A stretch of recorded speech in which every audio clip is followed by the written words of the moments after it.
नमस्कार दोस्तों, रामलला के प्राण प्रतिष्ठा की तैयारियां जोरों पर हैं और कुछ ही घंटों के बाद रामलला के प्राण प्रतिष्ठा का समारोह शुरू हो जाएगा।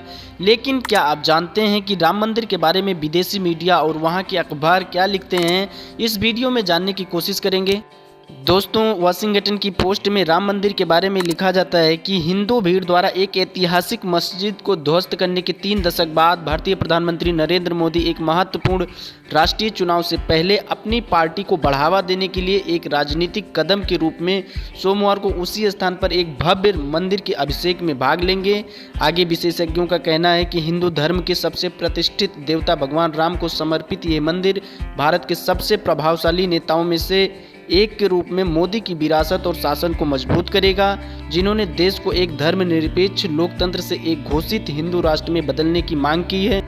दोस्तों, आगे इस पोस्ट में लिखा जाता है कि शुरुआत से ही मोदी इतिहास में अपनी अस्थायित्व को चिन्हित करने से प्रेरित थे। उन्होंने राम मंदिर के साथ ये सुनिश्चित किया है।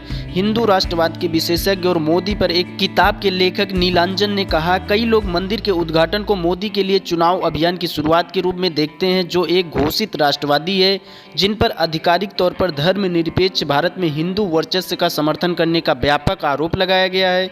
उम्मीद है कि अप्रैल या मई में आने वाले राष्ट्रीय चुनाव में मोदी की हिंदू राष्ट्रवादी पार्टी एक बार फिर राजनीतिक लाभ के लिए धर्म का फायदा उठाएगी और लगातार तीसरी बार सत्ता हासिल करेगी। और सत्तारूढ़ भारतीय जनता पार्टी द्वारा एक राष्ट्रीय कार्यक्रम के रूप में बनाए गए अयोध्या में मंदिर का उद्घाटन उत्तरी भारत का एक छोटा शहर जो एक ऐतिहासिक आकर्षण का केंद्र रहा है, हिंदू मतदाताओं के बीच गहराई से प्रतिध्वनित होने की उम्मीद है। मोदी के कई समर्थक उन्हें भारत में हिंदू गौरव को बहाल करने के लिए जिम्मेदार मानते हैं, जहां मुसलमानों की आबादी 14% से कुछ अधिक है। दोस्तों, आगे इस पोस्ट में लिखा गया कि $217 मिलियन की अनुमानित लागत से निर्मित राम मंदिर उन हिंदुओं के लिए केंद्र है जो मानते हैं कि भगवान राम का जन्म ठीक उसी स्थान पर हुआ था जहां 16वीं शताब्दी में मुगल मुसलमानों ने मंदिर के खंडहरों के ऊपर बाबरी मस्जिद का निर्माण किया था।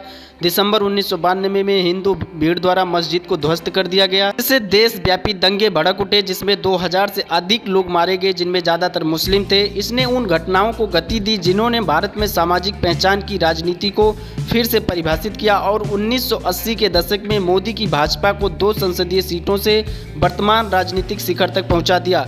1980 के दशक की शुरुआत में अपने मूल गुजरात राज्य में एक अल्पज्ञात स्थानीय नेता मोदी ने सार्वजनिक आंदोलन आयोजित करने में भी मदद की, जिसका उद्देश्य पूर्व बाबरी मस्जिद स्थल पर अब राम मंदिर के निर्माण के लिए समर्थन जुटाना था। मुस्लिम समूहों ने बाबरी मस्जिद की बहाली के लिए दशकों लंबी अदालती लड़ाई लड़ी।